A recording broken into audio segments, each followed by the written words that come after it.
मड़वा कटाई देबो बती या चिराई देबो मड़वा चढ़ाई देबोगे।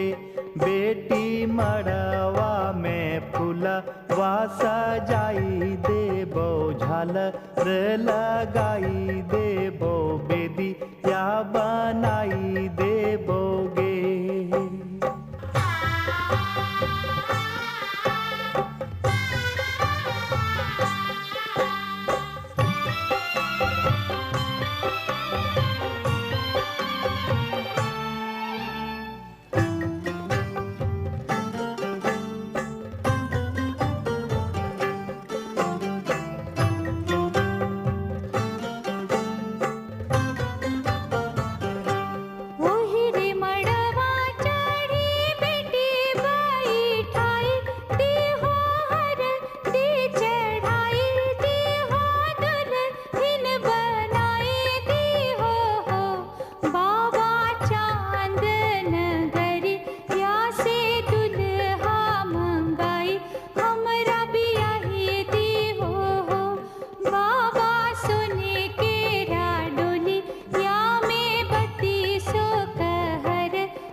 वही रे मड़वा पर तोरा बैठाई देबो हरदी चढ़ाई देबो दुल्हन बनाई देबोगे।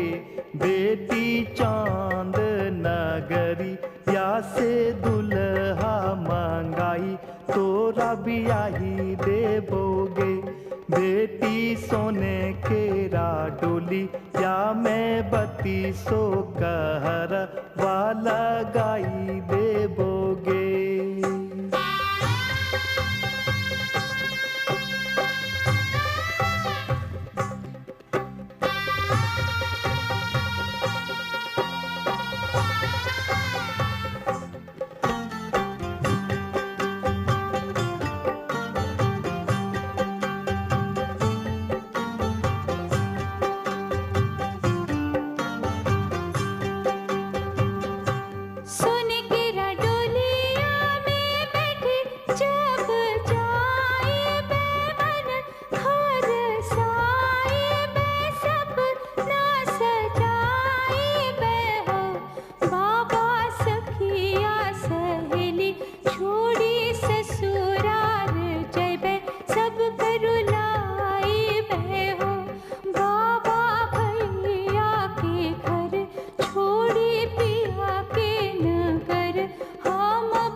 सोने केरा डोलिया में बैठी हमर गुड़िया बेटी ससुरार जा तय सब के रूला तय गे।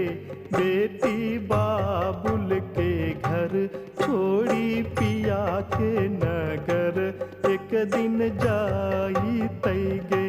बेटी कानते कानते हमर आंसू सूखी जैते सब कोई समझते गे। बेटी कानते कानते हमर आंसू सूखी जैते सब कोई समझते गे। बेटी कानते कानते हमर आंसू सूखी जैते सब कोई समझते गे। बेटी कानते कानते हमर आंसू सूखी जैते सब कोई समझते गे।